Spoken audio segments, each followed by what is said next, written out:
dia a dia d'un alcalde, en aquest cas el de Massamarell, que és un poble que podem considerar que és un poble xicotet dins dels pobles grans i gran dins de pobles xicotets, estem ara mateix amb 16.000 habitants, i doncs la veritat és que el dia a dia és complicat, ningú sap dir què anava a fer fàcil, són 16.000 veïns, en una activitat, no vaig a dir que siga frenètica, però que sí, com és un tipus normalet i a misma tipus que se complica en el dia a dia, en gestions, en coses des de l'Ajuntament, coses que ens venen camions no tenim molt en principi, però que ens toca solventar, i és això. Al llarg de la legislatura la veritat és que han sigut molts projectes, moltes vegades són uns xicotes projectes, però que en principi a la ciutadania li beneficien molt des de començar, perquè saps que estem demandats, estem fent una baixada progressiva de l'IBI, això ha afectat tots els veïns, en major o menor mesura, depèn del que paguen, reducció de certes taxes, com poden ser la EPA, l'escola d'adults, com pot ser la música, és una cosa molt demandades històricament. El minut zero estan fent-se el que són els plenaris, una retransmissió en streaming en directe. També, per exemple, hem encetat els processos de pressupostos participatius. Primer se dotaran en 60.000 euros, ara ja estem en 60.000 euros per inversió i altres per despesa.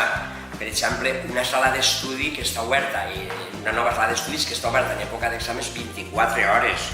També, ubicació de l'escola d'adults, estaven en un puesto, temporers en un altre puesto, aules en un puesto, ara les tenim ja ubicades en el mateix puesto, el que és l'escola permanent d'adults. Fa poc s'ha creat també un servei de WhatsApp en el qual tenim ja quasi a 3.000 veïns, en un servei de WhatsApp de coses de l'Ajuntament, de coses relatives a festes o el que siga, més coses. Panells informatius en diverses places i parcs, ja n'hi hem ficat més. També parlant ja de la platja, s'ha fet en col·laboració en Costes un acordonament de la zona dunar. Pensarem també, quan entrarem la ruta de la tapa, Massamarell era dels pocs pobles de la comarca que no feia la ruta de la tapa. S'està fent la ruta de la tapa i la veritat és molt d'èxit i molta participació i la gent està molt contenta.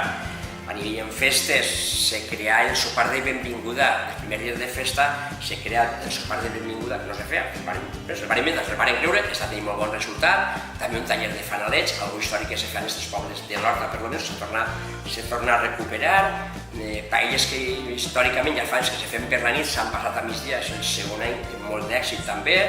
I ahir jo vull que a banda de mots, com estem com a Ajuntament, el que sí que m'agradaria que quedara constància és que en principi les institucions que tenim més properes, com és la Generalitat i la Diputació, la veritat és que estan fent uns grans esforços perquè als pobles mos arriben molts diners.